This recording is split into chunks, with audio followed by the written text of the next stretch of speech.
নিয়ন্ত্রণ রেখায় কড়া নজরদারি রয়েছে ভারতের নিরাপত্তা বাহিনীর। তার মধ্যেও একটা সুযোগের অপেক্ষা। নিয়ন্ত্রণ রেখার খুব কাছে লঞ্চ প্যাডে বসে ভারতে ঢোকার অপেক্ষা করছে শতাধিক জঙ্গি। গোয়েন্দা সূত্রে দাবি, পাক অধিকৃত কাশ্মীরে জঙ্গিদের 42টি লঞ্চ প্যাড চিহ্নিত করেছে ভারতীয় সেনাবাহিনী।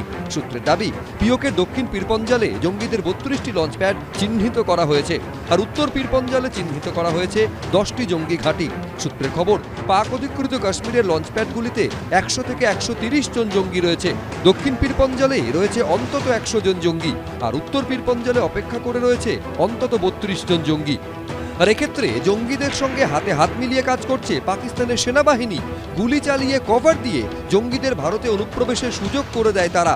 এইভাবে একদিকে জঙ্গি ঢোকানো, আরেকদিকে গুপ্তচর বৃত্তি, দুইয়ের ওপর ভর করে ভারতে আঘাত হানার ক্রমাগত ছক কষছে পাকিস্তান।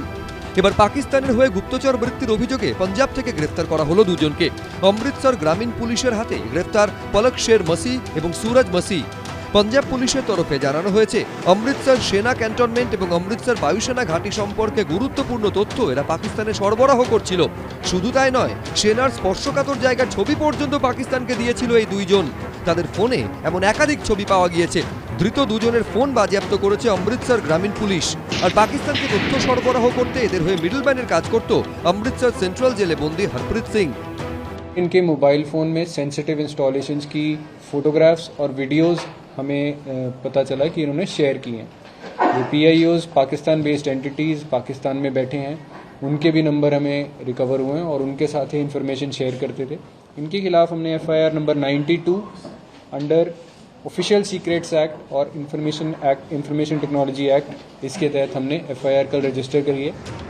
তাহলে কি সামরিকভাবে মোকাবিলায় অক্ষম এবং সবসময় চোরাগোপ্তা হামলা চালাতে অভ্যস্ত পাকিস্তান এবার দিশেহারা হয়ে বিভিন্ন প্রান্তে গুপ্তচর ঢুকিয়ে ভারতের সেনাবাহিনীর ক্ষমতা আর প্রস্তুতি সম্পর্কে আভাস পেতে চাইছে? কিছু গুপ্তচর হয় যারা জাস্ট গাড়ির মুভমেন্ট বা কোনো ব্যাটালিয়ন এক জায়গা থেকে যাচ্ছে, ট্রেনে করে সোলজাররা যাচ্ছে, এরকম। আবার কিছু গুপ্তচর এমনও হয় যারা আমাদের সিস্টেমের মধ্যে বসে আছে, এবং কিছু গুপ্তচর এমনও হয় যারা অনেক গুরুত্বপূর্ণ পদে আছে, নানান লেভেলের গুপ্তচর হয়। তো গুপ্তচরের থেকে যে ইনফরমেশনগুলো তারা পায়, সেই ইনফরমেশনের একটা আপনি বলতে পারেন কোলাজ বানিয়ে তারা ব্যাপারটা বোঝবার চেষ্টা করে। পাকিস্তান যাই চেষ্টা করুক না কেন, প্রত্যেকটার যোগ্য জবাব দেবে ভারত, সেটাই দেখার অপেক্ষায় দেশবাসী। ঐশী মুখোপাধ্যায়ের রিপোর্ট, ABP আনন্দ।